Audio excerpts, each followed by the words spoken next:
Hello friends, and not yet friends. Welcome back to What I Ate Wednesday, the weekly show where I share all my tasty vegan eats in a day. I hardly ever go out to eat, but in this episode I do, just to try the Beyond Meat burger and check out Calgary's first totally vegan-focused boutique. But first, tea. This morning it's Jasmine Green Tea, one of my favorites. I haven't had it in a while. It's really nice, aromatic tea. Not as fun as blue tea that turns purple, but today I just woke up with it on my mind, and basically when I want something, I've got to have it. Breakfast was quite a bit later as I was unusually busy with work stuff. I went with simple, toasted English muffin, peanut butter, strawberry jam, and coffee with soy creamer. I hardly ever buy creamer because I'm fine with black coffee, but I was using it for a recipe video anyway, so that's why I have it. Delicious. Also delicious. I now remember how much I used to love milky cream-filled coffee. For a snack, a crisp gala apple. I love these in season. For lunch, sushi. To make sushi rice taste like sushi rice, mix up 3 tablespoons of rice vinegar, this one's unseasoned, with 1.5 tablespoons of sugar, and a teaspoon of salt. You could use a bit more or a bit less than me, of course. Whatever you prefer, you do you. When that's dissolved, add the rice. I'm using 3 cups of cooked medium grain brown rice. Made it yesterday, so it's cold already. If I had white sushi rice, I'd prefer that. I've been trying to transition to using brown rice since it's more nutritious, but the truth is, I don't like it as much. I put that in the fridge to chill while I prep my fillings. Today it's just avocado and cilantro.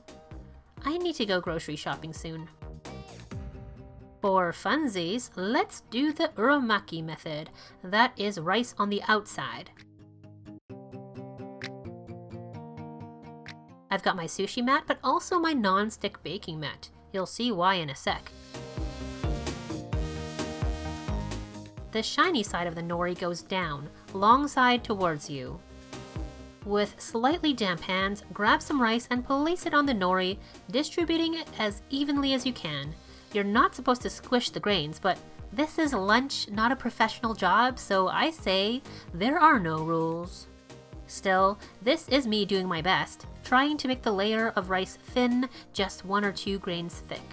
I'm also leaving about 1 inch thickness on the side away from me, bare. You'll see why in a sec.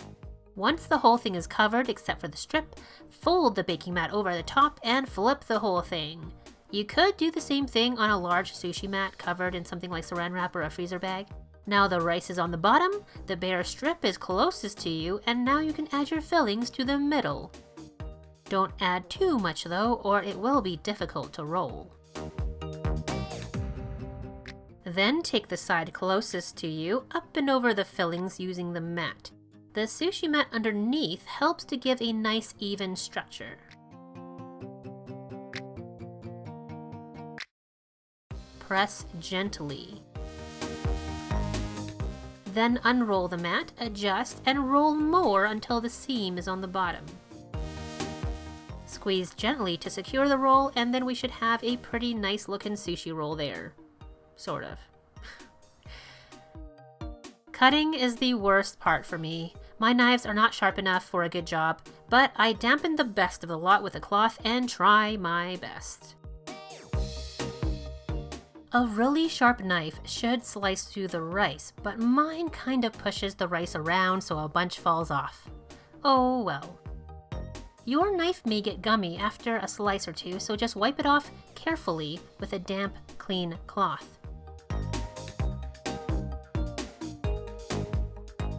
And that's as good as it's gonna get for me. Not a horrible looking plate, but definitely not professional. I'm adding a bit of sriracha because I love it.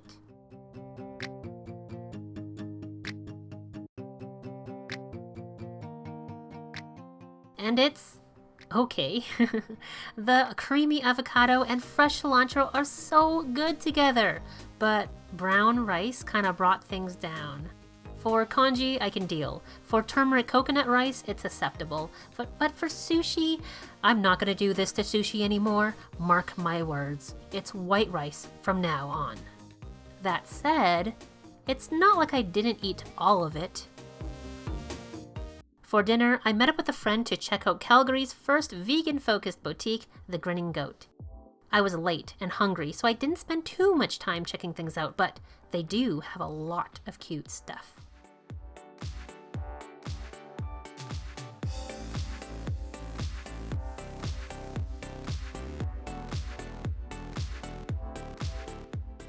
And if anyone wants to buy me some shoes for my birthday, these are the ones I want.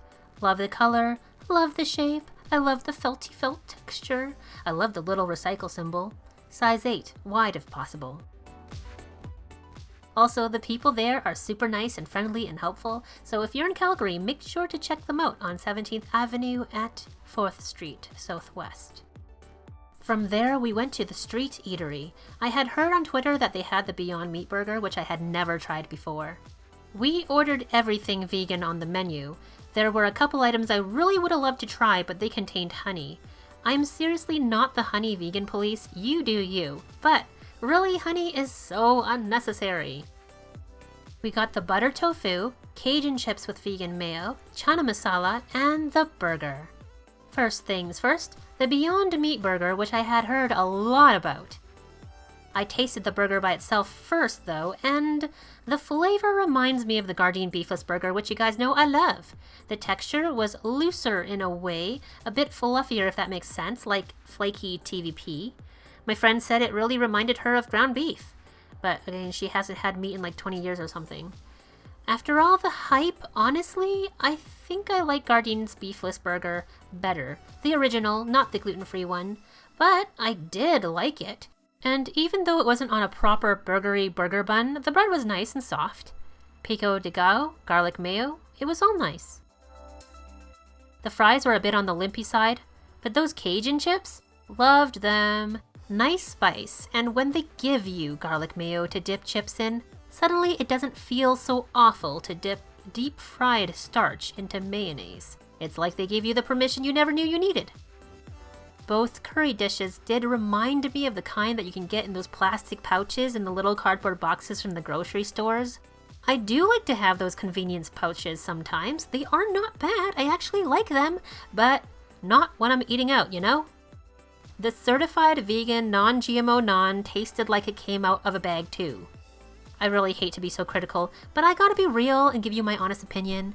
I love that this place has so many options for vegans and vegetarians. I really love the concept. It's a really nice space. They're new, and I am sure they will improve over time. Plus, our server was really nice.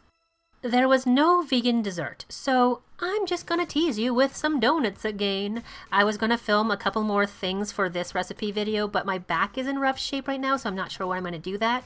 Like before, I was filming for a couple of days straight, probably contorting myself while trying to get shots and not paying attention to what I was doing, my posture or what. So the moral of this story is practice good posture, kids, or else you'll have recurrent back issues like me. But soon, I swear soon, the recipe will be up and you will be making glorious caramel dipped donuts in no time. And you will bring them to potlucks and all the non-vegans will be blown away and they will all turn vegan and world peace shall reign. Or you will just have a very delicious time. So friends, how about a thumbs up for world peace via donuts? And tell me how your food day went. I'm nosy, you know, so I love to read all about them in the comments.